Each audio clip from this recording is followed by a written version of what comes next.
مي كاينه حاجه ولا ما ربحناش ضد موريتانيا نحبسوا بالون في الجزائر.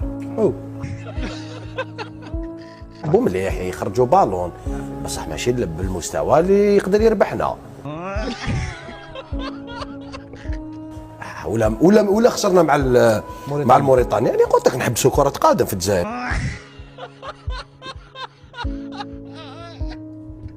كاش واحد خلاص نغلقوا ندوروا حاجه واحده اخرى نروحوا للهوند ولا حنا كومان الهوند تاعنا حاجه كبيره. اما ربحوا اليوم نفيليسيتيوهم مع الموريتانيا يعني قلت لك نحبسوا كره قدم في الجزائر نحبسوها نغلقوا قال نهبطوا كاع اللي يريدوا تاع كره قدم واحد ما يجي يتكلم امام البلاطو هذا ما نزيدوش نجيو ليه.